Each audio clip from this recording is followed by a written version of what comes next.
Hello guys, আমাদের আজকে বাড়িতে বানানো হচ্ছে ভেজ চাউমিন। তো অলরেডি আমাদের বাঁধাকপিটা সেদ্ধ করা ছিল, তো ওখানে কড়াইয়ে পরিমাণ মতন তেল দিয়ে বাঁধাকপিটা আমরা ভেজে তুলে নেব। তোমরা যদি পারো তো বাঁধাকপিটা আগের থেকেই সেদ্ধ করে নিতে পারো। তো এখানে পরিমাণ মতন তেল দিয়ে পেঁয়াজ কটা আমরা দিয়ে দেব। পেঁয়াজ কটা একটু ভাজা হয়ে গেলে তুলে নেব। এখন তো শীতের সিজন, তোমরাও যদি চাও বাড়িতে ভেজ চাউমিনটা করে খেতে পারো। তো এখন আমরা এখানে পরিমাণ মতন তেলটা দিয়ে দেব, তার মধ্যে দিয়ে দেব সবজি। সেখানে যাচ্ছে গাজর, আলু, টমেটো, আদা, লঙ্কা। তোমাদের যদি ভালো লাগে তো এইসব দিয়ে খেতে পারো।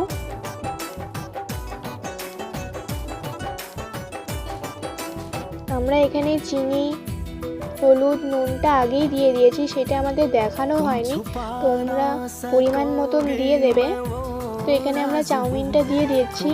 চাউমিনটা একটু নাড়াচাড়া করে বাঁধাকপি আর পেঁয়াজটা দিয়ে দেব।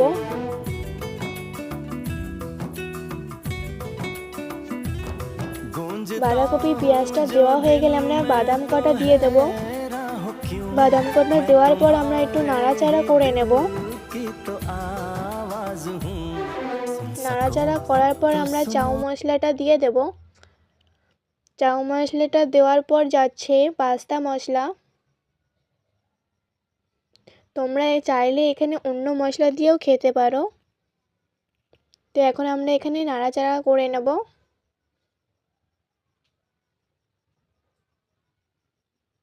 তো নাড়াচাড়া হয়ে গেলে আমরা এখন নামিয়ে নেব। আমাদের এখন রেসিপিটা কমপ্লিট হয়ে গেছে।